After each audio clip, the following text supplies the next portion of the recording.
నమస్కారం Ahalya TV news కి స్వాగతం. ఈనాటి ముఖ్యాంశాలు.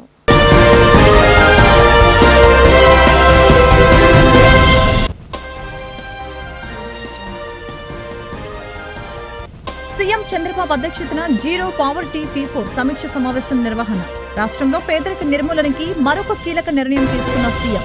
బంగారు కుటుంబాలకి సాయం అందించాలని నిర్ణయం.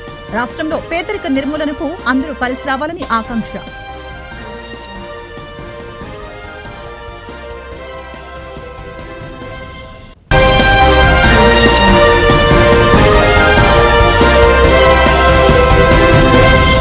ఆంధ్రప్రదేశ్ రాష్ట్ర ఎంపీలపై ధ్వజమెత్తిన ఏపీసీసీ చీఫ్ వైఎస్ షర్మిలారెడ్డి. రాష్ట్రంలో 25 మంది లోక్సభ ఎంపీలు, 11 మంది ఎంపీలు పేరుకు మాత్రమే ఎంపీలని విమర్శ. విభజన సమస్యల మీద నోరు విప్పే దమ్ము ఏ ఒక్కరికి లేదని వ్యాఖ్య.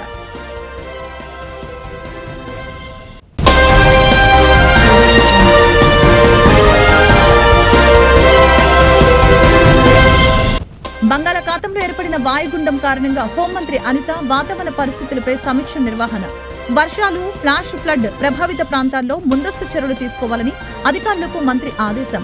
ప్రమాద హాట్ స్పాట్ల వద్ద హెచ్చరిక బోర్డులు ఏర్పాటు చేయాలని కలెక్టర్లకు సూచన. రాష్ట్రంలో పేదరిక నిర్మూలనకి సంకల్పించిన ముఖ్యమంత్రి చంద్రబాబు నాయుడు మరొక కీలక నిర్ణయం తీసుకున్నారు. తాను కూడా కొన్ని బంగారు కుటుంబాలని దత్తత తీసుకుంటున్నట్లు స్పష్టం చేశారు.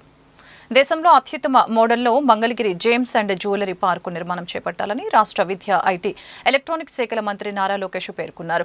మంగళగిరిలో యువతకు నైపుణ్య శిక్షణ అందించే మోడల్ కెరియర్ సెంటర్ ఎంసీసీని కూడా త్వరితగతిన ఏర్పాటు చేయాలని అన్నారు. ఎంసీసీ ద్వారా career coaching, job matching, skill of gradation, employee engagement చేపట్టాలని తెలియజేశారు. ఆంధ్రప్రదేశ్ రాష్ట్ర ఎంపీలపై ఏపీసీసీ చీఫ్ వైఎస్ షర్మిలారెడ్డి ధ్వజమెత్తారు. రాష్ట్రంలో 25 మంది లోక్సభ ఎంపీలు, 11 మంది ఎంపీల పేరుకు మాత్రమే ఎంపీలని విమర్శించారు. విభజన సమస్యల మీద నోరు విప్పే దమ్ము ఒక్కరికి కూడా లేదని అన్నారు. రాష్ట్రంలో ఉన్న ఎంపీలు అందరూ కూడా బీజేపీ ఎంపీలేలని అన్నారు. బీజేపీ బిల్లులకి మేం సిద్ధమంటూ రాష్ట్ర ఎంపీలు పోటీ పడుతున్నారని, రాష్ట్ర ఎంపీలకు చీము నెత్తురు ఉంటే, దమ్ము ధైర్యం ఉంటే హోదా మీద తాడో పేడో తేల్చండని సవాల్ విసిరారు. 11 ఏళ్లుగా విభజన సమస్యల్ని పెండింగ్లో ఉన్నాయని, అందరూ మోడీ మెప్పు కోసమే ఉన్నారని, మోడీ దగ్గర పోటీ పడుతున్నారని విమర్శలు గుప్పించారు. రాష్ట్ర విభజన సమస్యల మీద ఒక్కరు మాట్లాడేవారు లేదని, అందరూ బీజేపీ తొత్తులేనని, బీజేపీ చేతుల్లో కీలు బొమ్మలని దుమ్మెత్తిపోశారు. సూపర్ 6 కు సంబంధించి చంద్రబాబు గారు మహిళలకు ఉచిత బస్ అన్నారు. మహిళలకు ఉచిత బస్ అన్నది పక్క రాష్ట్రం తెలంగాణలో అయితేనేమి, కర్ణాటకలో అయితేనేమి కాంగ్రెస్ పార్టీ అమలు చేసి చూపుతుంది. మరి అలాంటి పథకానికి కూడా చంద్రబాబు గారు ఎన్ని సాకులు వెతుక్కుంటున్నారో చూడండి. కనీసం సంవత్సరం అయిపోయింది, ఇప్పటికీ కూడా ఉచిత బస్సు మొదలు కాలేదు. అది ఆగస్టు 15కు చేస్తామంటున్నారు. ఎంత మటుకు అవుతుందో తెలియదు. ఒకవేళ చేసినా కూడా దాంట్లో కూడా మళ్ళీ మహిళలకు సంబంధించి ఇంటర్ డిస్ట్రిక్ట్ అయితే అది కవరేజ్ చేయము అంటున్నారు. మోస్ట్ ఆఫ్ ద విమెన్ 16 లక్షల మంది మహిళలేమో ప్రతిరోజు బస్సులలో ప్రయాణిస్తారు. వాళ్ళందరికీ జీరో టికెట్ ఇవ్వాల్సిన అవసరం ఉంది. ఆ జీరో టికెట్ మీద కూడా మళ్ళీ చంద్రబాబు గారు స్టాంప్ వేసుకుంటారట. కానీ మహిళలు ప్రయాణించేది ఒక జిల్లా నుంచి ఇంకో జిల్లాకు, అంటే విజయవాడ నుంచి గుంటూరుకి వెళ్తే మళ్ళీ డబ్బులు కట్టాలట. ఇది ఎక్కడి న్యాయం అని అడుగుతున్నాం. ఇక ఇచ్చేదేదో మొత్తము ఫ్రీగా ఇవ్వచ్చు కదా, ఇచ్చినట్టన్నా మంచి పేరైనా మీకు వస్తుంది కదా.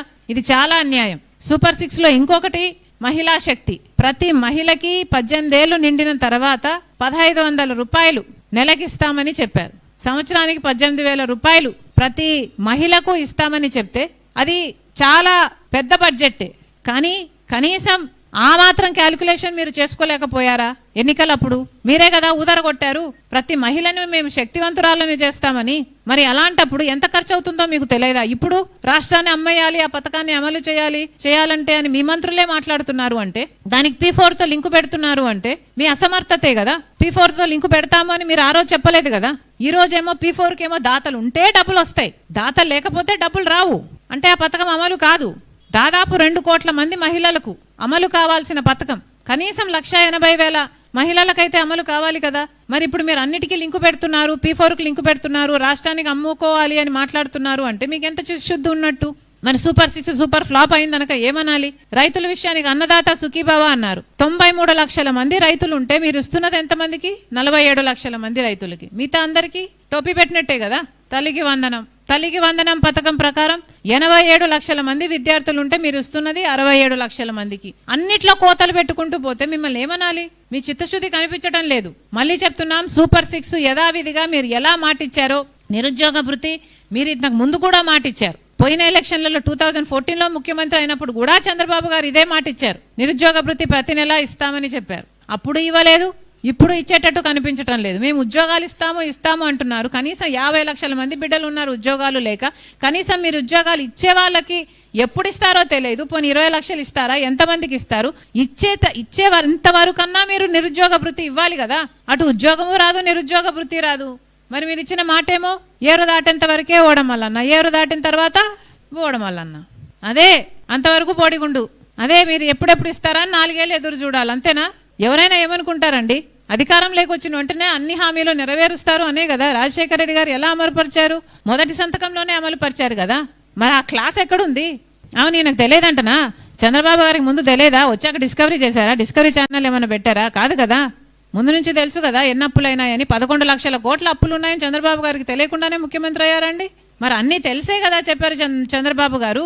ప్రతి నెల మహిళలకి 1500 రూపాయలు ఇస్తామని. చాలా అన్యాయం ఇది. చేస్తారండి. ఈ రాష్ట్రం అంతా పేదరికంలో కొట్టుకున్న తర్వాత చేస్తే ఏం లాభము? అధికారం లేకొచ్చిన వెంటనే చేస్తే కదా. బంగాళాఖాతంలో ఏర్పడిన వాయుగుండం కారణంగా విపత్తు నిర్వహణ శాఖ మంత్రి అనిత వాతావరణ పరిస్థితులపై సమీక్ష నిర్వహించారు. వర్షాలు, ఫ్లాష్ ఫ్లడ్ ప్రభావిత ప్రాంతాల్లో ముందస్తు చర్యలు తీసుకోవాలని మంత్రి అధికారుల్ని ఆదేశించారు. ప్రమాద హాట్ స్పాట్ల వద్ద హెచ్చరిక బోర్డులు ఏర్పాటు చేయాలని కలెక్టర్లకు సూచించారు. జిల్లాలో చోరీల నియంత్రణకు నిఘాను మరింత పటిష్టం చేస్తామని జిల్లా ఎస్పీ సతీష్ కుమార్ వెల్లడించారు. ఈ మేరకు ద్విచక్ర వాహనాల చోరీలకు పాల్పడుతున్న 10 మంది నిందితుల్ని శుక్రవారం పోలీసులు అరెస్టు చేశారు. ఈ అరెస్టు వివరాలను జిల్లా ఎస్పీ సతీష్ కుమార్ మీడియాకు వెల్లడించారు. ఇందులో 7 బైక్ దొంగలు కాగా 3 రిసీవర్స్ ఉన్నారని ఎస్పీ తెలిపారు. దర్యాప్తు వేగవంతం చేసి మిగిలిన ముద్దాయిలను కూడా అరెస్టు చేస్తామని చెప్పారు. ఇళ్ల ముందు బైకులు ఎవరు కూడా పార్కు చేయవద్దని సూచించారు. ఒక 7 డేస్లో 1 వీక్లో 51 వెహికల్స్ని మనం రికవరీ చేస్తాము, బైక్స్ని.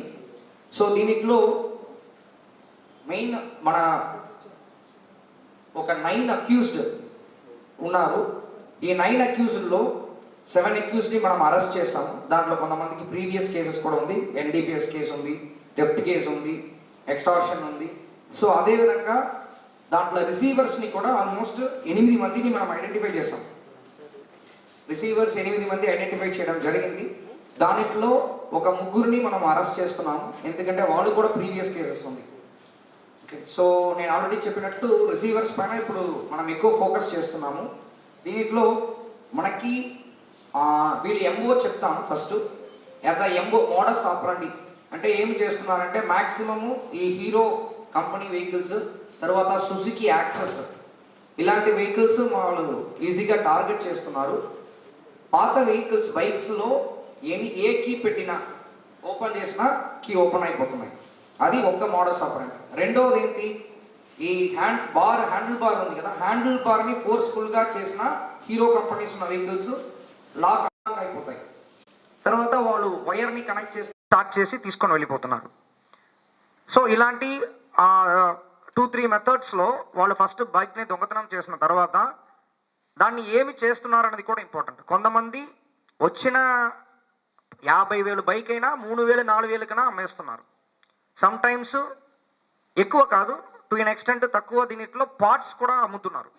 ఈ పార్ట్స్ తీసుకుంటున్న చీప్ రోల్ నుంచి ఒక పర్సన్ని, మాయాబజార్ నుంచి ఒక పర్సన్ని కూడా మనం ఐడెంటిఫై చేసాము. వాళ్ళని కూడా రిసీవర్స్ కిందకి ఇంక్లూడ్ చేసాం. దాంట్లో ఒక పర్సన్ని అరెస్ట్ కూడా చేస్తున్నాం, పాత కేసు ఉంది కాబట్టి. సో ఇలాగా ఇది చేస్తున్నారు. ఇంకా ఒకరిద్దరు ఉన్నారు. వాళ్ళు ఏంటంటే బైక్ని అమ్మరు, పార్ట్స్ని కూడా అమ్మరు. వాళ్ళు ఫ్యూయల్ ఉన్న వరకు తిరుగుతారు. ఫ్యూయల్ అయిపోయిన తర్వాత అక్కడే వదిలేస్తారు బైకుల్ని. అంటే గాలిలో తిరుగుతున్న బ్యాచెస్ అలాగా. సో ఇలాంటి కూడా మేము ఇతరుని పికప్ చేయడం జరిగింది. సో ఇది వాళ్ళు మోడస్ ఆపరండి. ఈ విధానంలో వాళ్ళు బైక్ అఫెన్సెస్ చేయడము, దాన్ని ఈ విధంగా యూజ్ చేస్తున్నారు. 1-2 కేసులో ఇదే బైక్ని మేము ఎక్కడ భద్రాచలం నుంచి మేము రికవరీ చేసాము. ఎక్కడ ఉంది భద్రాచలము, నథింగ్ బట్ అక్కడ వెళ్ళి గంజా తీసుకోవడానికి బైక్ని ఇచ్చేసి 2,000కో 3,000కో గంజా తీసుకుని వచ్చిన కేసెస్ కూడా మేము ఒక కేసు ఐడెంటిఫై చేసాం. సో ఇదన్నీ కూడా ఒక స్పెషల్ డ్రైవ్ కిందకి మేము చేయడం జరిగింది. దీంట్లో ఏంటంటే మీరు ఏజ్ గ్రూప్ చూసారంటే మ్యాక్సిమం 16 to 24 ఈ ఏజ్ గ్రూప్లోనే మ్యాక్సిమం మెంబర్స్ ఉన్నారు. సో వీళ్ళందరినీ కూడా మనం ఐడెంటిఫై చేయడం, వాళ్ళ దగ్గర ఇంట్రాగేట్ చేయడం, వీళ్ళతో పాటు కనెక్టెడ్ ఉన్నది ఇది ఒక కంటిన్యూస్ ప్రాసెస్. ఇంకా కూడా మనం కమింగ్ డేస్లో కొంతమందిని ఇంకా ఎక్కువ మందిని ఐడెంటిఫై చేసాం, కొంతమంది మనకు దొరకట్లేదు. సో వాళ్ళని కూడా మనం ఐడెంటిఫై చేసి పికప్ చేస్తాం. మళ్ళీ కూడా ఒక ప్రెస్ మీట్ పెడతాము. దీంట్లో మనకు మెయిన్గా భూపతి జగన్, షేక్ నూరుద్దీన్, ఆకాష్ అని చెప్పేసి దట్ పర్సన్ చాలా important. Akkisetti Akash actually LIC colony, actually స్తంభాల గరువు, వాళ్ళు కొన్ని ఇంపార్టెంట్. వాళ్ళ దగ్గర నుంచి కూడా మనం కొన్ని ఒక ఆల్మోస్ట్ 4 to 5 బైక్స్ సీజ్ చేయడం జరిగింది. ఆ వ్యక్తికి ఆల్ బైక్ అఫెండర్స్తో పాటు కూడా ఆ వ్యక్తి ఆకాష్ అంటే అందరికి తెలుస్తుంది. సో తర్వాత ఉప్పు రాకేష్, మడుగుల రవితేజ. ఈ మడుగుల రవితేజ అనే వ్యక్తి KVP colony Guntur. So Madugula Raviteja కూడా చాలా చాలా ఇంపార్టెంట్, బికాస్ ఆ వ్యక్తి కూడా కొన్ని మేజర్ రోల్ ఈ రవిప్రకాష్ అనే వ్యక్తి, రవితేజ అనే వ్యక్తి ప్లే చేశారు. తర్వాత షేక్ అజీర్ అని చెప్పేసి మన ఈస్ట్ సబ్ డివిజన్ నుంచి ఒక అఫెండర్ని పిక్ చేసాము. ఆ వ్యక్తి దగ్గర నుంచి 10 బైక్స్ సీజ్ చేసాము. షేక్ అజీర్, ఆ వ్యక్తి కూడా వెరీ ఇంపార్టెంట్. సో ఇలాగా ఉన్నారు. కోన వెంకట గోపి అని చెప్పేసి చుట్టుకొండ నుంచి ఒక అఫెండర్ని మనం పిక్ చేసాము. సో ఇలాగా తొక్కల రాజేష్, బోయపట్టి జయసాయి. ఈ బోయపట్టి జయసాయి అనేది తాడికొండ. ఇలాంటి ఒక 9 మంది అక్యూస్ని మనము ఇన్వైట్ చేసి దాంట్లో 7 మెంబర్స్ని మనం పికప్ చేయడం జరిగింది. ఇది కాకుండా ఈ రిసీవర్స్ మ్యాక్సిమం మన బాపట్ల డిస్ట్రిక్ట్లో ఉన్నారు. యాక్చువల్లీ మ్యాక్సిమం ఈ చెరుకుపల్లి మండల్లో ఒక 3 మనం ఐడెంటిఫై చేసాము. ఎప్పుడు వీళ్ళని అరెస్ట్ చేసామో రిసీవర్స్ లాస్ట్ 1 డే మనం 4-5 టీమ్స్ని పంపించాము, కానీ మనకి ఇమీడియట్గా వాళ్ళు దొరకట్లేదు, బికాస్ ఆల్రెడీ వాళ్ళకి ఇన్ఫర్మేషన్ వెళ్ళింది. కాబట్టి కమింగ్ డేస్లో వీళ్ళందరినీ కూడా దీంట్లో అవుట్ ఆఫ్ 8 రిసీవర్స్, దాంట్లో 4 రిసీవర్స్కి పాత కేసు ఉంది కాబట్టి వాళ్ళకి కూడా 41A కాదు, వాళ్ళని కూడా అరెస్ట్ చేస్తున్నాము. వితిన్ 3-4 డేస్లో వాళ్ళని కూడా అరెస్ట్ చేస్తున్నాము రిసీవర్స్ని. సో దీనిలో మనం ఓవరాల్ మీకు వెహికల్స్ అక్కడ డిస్ప్లే చేస్తున్నాము.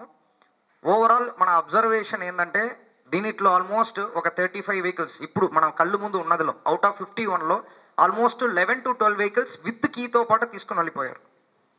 వితౌట్ కీ కాదు, విత్ కీ అంటే పెట్టేసి లోపలికి వెళ్ళేసి వస్తాము, లేకపోతే నైట్ కూడా విత్ కీతో పాటు పెట్టడం అనేది జరుగుతుంది. That is first.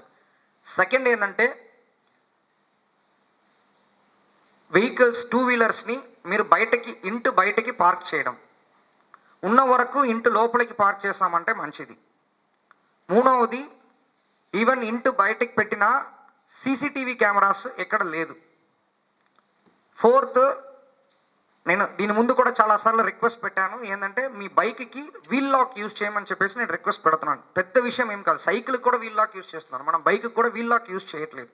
Even GPS కూడా 275 to 330 రూపీస్ యాక్చువల్లీ 2 వీలర్స్ది. మీరు ఒకటి పెట్టుకున్నారంటే ఒకవేళ మీకు మిస్ అయిందంటే మీరు ఇమీడియట్గా పోలీస్ స్టేషన్కి వచ్చినా వితిన్ 15 minutes 20 minutesలో కూడా మనం ఐడెంటిఫై చేయొచ్చు. సో ఇది అన్నీ కూడా మనం రిపీటెడ్గా రిక్వెస్ట్ పెట్టినప్పుడు కూడా మన ప్రజల తరపు నుంచి పోలీస్కి సపోర్ట్ కావాలి. మీరు కూడా మినిమమ్ కేర్ అనేది మీరు ఖచ్చితంగా తీసుకోవాలన్నది మన పోలీస్ తరపు నుంచి రిక్వెస్ట్ అనమాట. సో ఇది ఓవరాల్. ఒక నిమిషం.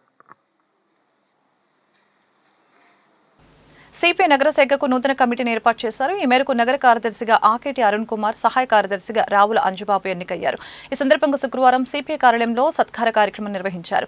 సిపిఐ నేతలు జంగల్ అజయ్ కుమార్, మేడా హనుమంతరావు, మాల్యాద్రి, నాజర్జీ తదితరులు అరుణ్ కుమార్, అంజుబాబును ఘనంగా సత్కరించారు. అనంతరం వారు మీడియాతో మాట్లాడారు. నమస్కారం. గుంటూరు నగరంలో భారత కమ్యూనిస్ట్ పార్టీ గుంటూరు నగర 25వ మహాసభలో శారదాకాలంలో ఘనంగా నిర్వహించుకోవడం జరిగింది.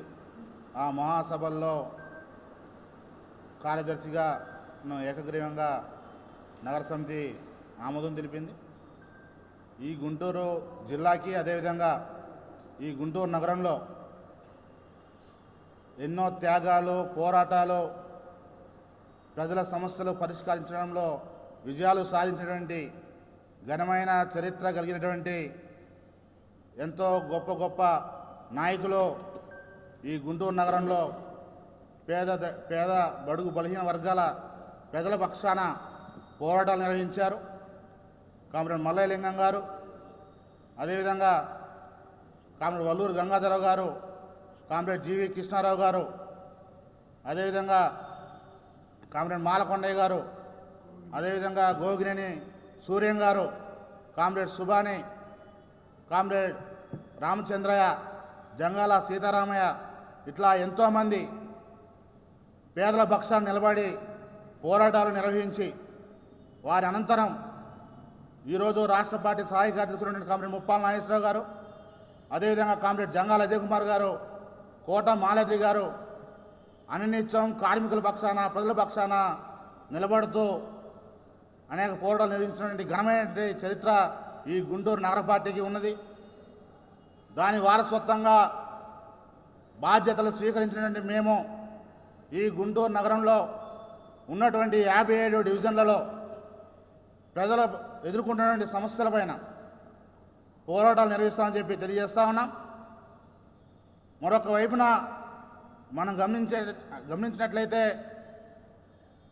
అధికారంలో ఉన్నప్పుడు బీజేపీ వైఎస్ఆర్సీపీ సంబంధించినటువంటి కార్పొరేటర్లు, అదేవిధంగా కూటమికి సంబంధించినటువంటి కార్పొరేటర్లు మారుతూ ఉన్నారు తప్పితే ప్రజల యొక్క సమస్యలు తీరడం లేదు, వాళ్ళ గోడు పట్టించుకోవడం లేదు. చిన్నపాటి వర్షానికే మోకాలెత్తు నీళ్ళు వచ్చి ఇళ్లలోకి పోతున్నటువంటి కాలనీలు. మీడియా మిత్రుడికి ధన్యవాదాలు. నిన్న గుంటూరు నగర సిపిఐ 25వ మహాసభలు విజయవంతంగా జరుపుకోవడం అయింది. ప్రతినిధుల సభలో మరి నూతన నాయకత్వాన్ని ఎన్నుకొని రాబోయే 3 సంవత్సరాల కోసం మరి కొన్ని కర్తవ్యాలతోటి ఈ నగర సమగ్ర అభివృద్ధి అట్లాగే పార్టీని ముందుకు తీసుకెళ్లడంలో భాగంగా నూతన నాయకత్వాన్ని అట్లాగే నూతన సమితి, నూతన కమిటీని ఎన్నుకోవడం జరిగింది. మరి రాబోయే కాలంలో వాళ్ళందరూ కూడా మరి నగర అభివృద్ధి మీద దృష్టి పెట్టి ప్రజా సమస్యల మీద మరి దృష్టి పెట్టాలని కోరుకుంటూ మరి కార్యదర్శిగా ఆకిటి అరుణ్ కుమార్ గారిని, అట్లాగే సహాయ కార్యదర్శిగా రావుల అంజుబాబుని మరి 13 మందితోటి కమిటీని ముగ్గురిని ఆహ్వాన సభ్యులుగా ఎన్నుకోవడం జరిగింది. 53 మందితో పాటు నగరంలోని మరి ఇంకా కూడా కొంతమంది డివిజన్ సెక్రటరీలు వాళ్ళంతా కూడా ఉన్నారు. వాళ్ళందరూ కూడా పనిలో పెట్టుకొని ఈ నగరానికి సంబంధించి మరి రాబోయే కాలంలో బలమైన ఉద్యమానికి మరి ముందుకెళ్తామని అధ్యక్ష టీం అంతా కూడా మంచి ఫలితాల కోసం మరి పనిచేస్తారని తెలియజేస్తా ఉన్నాం. గుంటూరు సమగ్రాభివృద్ధికి నగరపాలక సంస్థ ప్రత్యేక ప్రణాళికను రూపొందించింది. సమిష్టి కృషితో నగరాభివృద్ధి లక్ష్యంగా పనిచేస్తామని మేయర్ కోవలముడి రవీంద్ర, కమిషనర్ పులి శ్రీనివాసులు తెలిపారు. నగరపాలక సంస్థలో శుక్రవారం మేయర్, కమిషనర్ మీడియాతో మాట్లాడారు. ఎన్టీఆర్ మున్సిపల్ స్టేడియానికి త్వరలో నూతన పాలకవర్గం ఏర్పాటు చేస్తున్నట్లు తెలిపారు. ఈ నెల 28న ఓటర్ల జాబితా పబ్లిసిటీ చేస్తామని పేర్కొన్నారు. అదేవిధంగా ఆగస్టు 2 నుంచి నామినేషన్ల స్వీకరణ ఉంటుందని తెలిపారు. చివరిగా 18వ తేదీ పోలింగ్ ఓట్ల లెక్కింపు ఉంటుందని వారు వెల్లడించారు. నగరంలో స్టేడియాలు, పార్కులు, వాకింగ్ ట్రాక్ల అభివృద్ధి ప్రణాళికలు సిద్ధం చేయడం జరిగిందని చెప్పారు. అన్ని డివిజన్లలో పారిశుద్ధ్యం, రహదారుల అభివృద్ధి, త్రాగునీటి సరఫరాపై ప్రత్యేక శ్రద్ధ తీసుకుంటామని చెప్పారు. గుంటూరులో 5 లక్షల మొక్కలు నాటేందుకు ఏర్పాట్లు చేస్తున్నామని చెప్పారు. మిషన్ గ్రీన్ గుంటూరు కార్యక్రమాలు మరింత విస్తృతం చేస్తామని మేయర్ కోవలముడి రవీంద్ర, కమిషనర్ పులి శ్రీనివాసులు స్పష్టం చేశారు. ఈ డొమెస్టిక్ కమర్షియల్ ఎస్టాబ్లిష్మెంట్స్ నుంచి కలెక్ట్ చేస్తారు. అలా కాకుండా ఎవరైనా విరుద్ధంగా అంటే సెగ్రిగేషన్ మేము ఎందుకు చేసి వాళ్ళని, లేకపోతే వాళ్ళకి తెలియకపోతే అది వేరే విషయం, అవేర్నెస్ లేదు మాకు తెలియదు అంటే అది వేరే విషయం. కానీ తప్పనిసరిగా అది కంపల్సరీ చేస్తున్నాం. లేదు అంటే ఆ రోజు నుంచి ఆ తడిపొడి చెత్త వేరు చేయకుండా ఉంటే మేము రిజెక్ట్ చేయడానికి కూడా మన సిబ్బందికి ఇన్స్ట్రక్షన్స్ ఇవ్వటం జరిగింది. కాబట్టి ఈ సందర్భంగా ప్రజలందరూ మీ ఇళ్లల్లో ఉన్నటువంటి చెత్త ఏదైతే డైలీ మున్సిపల్ వర్కర్స్కి ఇస్తారో అది 2 బిన్స్ పెట్టుకోండి. గ్రీను, రెడ్, బ్లూ పెట్టుకొని తడి పొడి చెత్తలను వేరు చేసి మీరు వాళ్ళకి ఇస్తే దాన్ని తీసుకొచ్చి మనం సైంటిఫిక్ మెథడ్లో ప్రాసెస్ చేసి ఏది ఎక్కడికి వెళ్ళాలో అక్కడ పంపించుకుంటాం. తద్వారా క్వాలిటేటివ్ గుంటూరుని మరి చూడటానికి అవకాశం ఉంటుంది. కాబట్టి ఈ సందర్భంగా ప్రజలందరినీ విజ్ఞప్తి చేస్తున్నాము. అదే మాదిరిగా సింగిల్ యూజ్ ప్లాస్టిక్ గౌరవ ముఖ్యమంత్రి గారు అక్టోబర్ 2 నుంచి ఎక్కడా కూడా ముఖ్యంగా కార్పొరేషన్స్లో, అన్ని కార్పొరేషన్స్లో single use plastic ban item ఇంకా అక్టోబర్ 1 నుంచి అసలు కనిపించకూడదు. అంటే దాని అర్థం ఈలోపు మనం అవేర్నెస్ క్రియేట్ చేసుకోవాలి అమాంగ్ ద కమర్షియల్ ఎస్టాబ్లిష్మెంట్స్ అట్లా ప్రజల మధ్య. అదే మాదిరిగా వాళ్ళకి నచ్చ చెప్పాలి. ఇవన్నీ దాదాపు 3 months 4 months నుంచి మేము చేస్తున్నాం. అయితే రేపు ఆగస్టు 1 నుంచి కంపల్సరీ మన గుంటూరు కార్పొరేషన్లో సింగిల్ యూజ్ ప్లాస్టిక్ అనేది బ్యాన్, ఎవరు వాడటానికి లేదు. ఒక ఆల్టర్నేటివ్గా మీరు జూట్ బ్యాగ్ వాడుకుంటారా, క్లాత్స్ బ్యాగ్ వాడుకుంటారా, లేదా ఇంకేమైనా ఆల్టర్నేటివ్గా వాడుకుంటారా చూసుకొని అది మీరు అరేంజ్ చేసుకోవాలి. ఇక దీనికి ఒక స్పెషల్ టాస్క్ ఫోర్స్ పెడుతున్నాము ఒక 25 మందితో. 25 మంది ఏంటంటే మనకి 3 కాన్స్టెన్సీలు ఉన్నాయి. ఒక 10 మంది ఒక కాన్స్టెన్సీ, 10 మంది ఒక కాన్స్టెన్సీ, ఒక 5 ఒక కాన్స్టెన్సీకి ఇట్లా డివైడ్ చేసి వాళ్ళు రోమింగ్ అన్నమాట. ఇక 24 అవర్స్ వాళ్ళు రోమింగ్లో ఉండి ఎక్కడైతే సింగిల్ యూజ్ ప్లాస్టిక్ మరి గౌరవ ముఖ్యమంత్రి గారి ఆదేశాలు, స్టేట్ గవర్నమెంట్ ఆదేశాలు, జిఎంసీ ఆదేశాల మేరకు చక్కగా జరుగుతుందో వాళ్ళు హ్యాపీగా ఉంటారు. అదర్వైజ్ ఎగనెస్ట్గా ఉంటే మాత్రం చట్ట ప్రకారం వాళ్ళ మీద యాక్షన్ తీసుకోవడం జరుగుతుంది. ఇది August 1 నుంచి we're going to implement the project. ఇదొకటి ప్రజలందరూ తెలుసుకోవాలి. వ్యాపారవేత్తలు ముఖ్యంగా మీరు ఆల్టర్నేటివ్ మెకానిజం చేసుకొని ముందుకెళ్ళాలి. అలాగే ఒక మంచి నిర్ణయం ప్రభుత్వం ఇప్పుడు ఈ మన అర్బన్ ఏరియాస్లో ఎవరైనా సరే ప్రాపర్టీ కొనుక్కోవాలన్నా అమ్మాలన్నా రిజిస్ట్రేషన్ డిపార్ట్మెంట్ రిజిస్టర్ ఆఫీస్లో ఆ ప్రాసెస్ జరుగుతుంది, మీ అందరికీ తెలుసు. అది జరిగిన తర్వాత వాళ్ళు వచ్చి మళ్ళీ టైటిల్ ట్రాన్స్ఫర్ చేసుకోవాలంటే మళ్ళీ కార్పొరేషన్ అప్రోచ్ కావాలి. ఇప్పుడు ఇదంతా టైం టేకింగ్ ఇష్యూ, తర్వాత కొన్ని సందర్భాలు అర్జెన్సీ ఉంటుంది. అందుకని మరి గౌరవ ముఖ్యమంత్రి గారి యొక్క ఆదేశాల మేరకు ప్రభుత్వంలో ఉన్నటువంటి మన మున్సిపల్ డిపార్ట్మెంట్లో మన గౌరవ మున్సిపల్ మినిస్టర్ గారు, అట్లానే గౌరవ ప్రిన్సిపల్ సెక్రటరీ గారు, సిడిఎంఏ గారు వీళ్ళందరూ కొద్ది రోజుల క్రితం ఒక ఆర్డర్స్ ఇవ్వటం జరిగింది. ఈ ఆర్డర్స్ యొక్క సారాంశం ఏంటంటే రిజిస్ట్రేషన్ డిపార్ట్మెంట్లో ఏదైతే రిజిస్ట్రేషన్ డాక్యుమెంట్కి వెళ్తారో ప్రజలు కానీ డాక్యుమెంట్ రైటర్స్ కానీ సెల్ఫ్ ఇన్ఫర్మేషన్ అంతా కూడా సెల్ఫ్ కానీ వాళ్ళు ఫీడ్ చేసుకుంటారు. ఈ అసెస్మెంట్స్ ఉంటాయి కదా, ప్రతి ప్రాపర్టీకి అసెస్మెంట్స్ ఉంటాయి. సపోజ్ ఒక ఇల్లు అమ్మాలి, దానికి అసెస్మెంట్ ఉంటుంది. తర్వాత కొన్న వ్యక్తి పేరుతో మ్యూటేషన్ జరగాలి. అట్లనే ఒక వేకెంట్ ల్యాండ్ ఉంది, దానికి అసెస్మెంట్ ఉండవచ్చు, ఉండకపోవచ్చు. అట్లనే ఇంటికి కూడా అసెస్మెంట్ ఉండొచ్చు, ఉండకపోవచ్చు. వీటన్నిటికి కూడా ఒకవేళ అసెస్మెంట్స్ ఉంటేనేమో ఈ టైటిల్ ట్రాన్స్ఫర్కి సంబంధించిన ప్రాసెస్ ఈజీ అయిపోతుంది. ఒకవేళ అసెస్మెంట్ లేకపోతే అది స్ట్రక్చర్కి కానీ లేకపోతే వేకెంట్ ల్యాండ్ కానీ లేకపోతే ఒక ప్రొవిజనల్ అసెస్మెంట్ నెంబరు ఆటోమేటిక్గా జనరేట్ అవుతుంది సిస్టంలో. అది కార్పొరేషన్కి ఫార్వర్డ్ అవుతుంది. ఫార్వర్డ్ అయిన తర్వాత అది వెరిఫై చేసుకొని ఒకవేళ ఇండివిజువల్ ఆల్రెడీ అసెస్మెంట్ ఉన్నా కూడా అది హైడ్ చేసి ఏమైనా కొత్త అసెస్మెంట్కి వస్తున్నారా అనేది కూడా ఒకసారి వెరిఫై చేసుకొని ఆ ప్రొవిజనల్ అసెస్మెంట్ నెంబర్ని మనము కన్ఫర్మ్ చేయడం జరుగుతుంది. ఒకవేళ ఆల్రెడీ ఉంటే అది కరెక్ట్ చేయడం కూడా జరుగుతుంది. తద్వారా ఏంటి, రిజిస్ట్రేషన్ డిపార్ట్మెంట్లో చేసుకున్నటువంటి రిజిస్ట్రేషన్ ప్రాసెస్లోనే ఆటో మ్యూటేషన్ కూడా అయిపోతుంది, టైటిల్ ట్రాన్స్ఫర్ కూడా అయిపోతుంది. మళ్ళీ ప్రత్యేకంగా జిఎంసీ చుట్టూ వచ్చి జిఎంసీకి వాళ్ళు అప్లికేషన్ పెట్టుకొని చేయాల్సిన. వార్తలు ఇంతటితో సమాప్తం. మరొక బులెటిన్లో మళ్ళీ కలుద్దాం.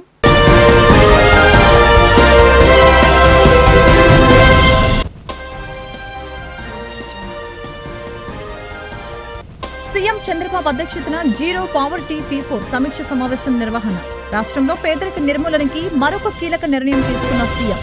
బంగారు కుటుంబాలకి సాయం అందించాలని నిర్ణయం. రాష్ట్రంలో పేదరిక నిర్మూలనకు అందరూ కలిసి రావాలని ఆకాంక్ష.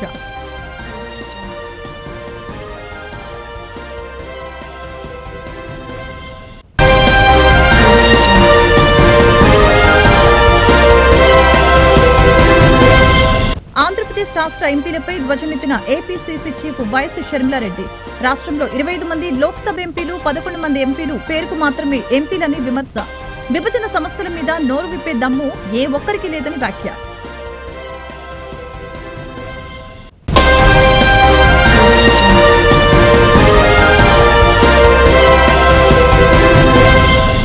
బంగాళాఖాతంలో ఏర్పడిన వాయుగుండం కారణంగా హోంమంత్రి అనిత వాతావరణ పరిస్థితులపై సమీక్ష నిర్వహణ. వర్షాలు, ఫ్లాష్ ఫ్లడ్ ప్రభావిత ప్రాంతాల్లో ముందస్తు చర్యలు తీసుకోవాలని అధికారులకు మంత్రి ఆదేశం. ప్రమాద హాట్స్పాట్ల వద్ద హెచ్చరిక బోర్డులు ఏర్పాటు చేయాలని కలెక్టర్లకు సూచన. వార్తలు ముగించే ముందు ముఖ్యాంశాలు మరొకసారి.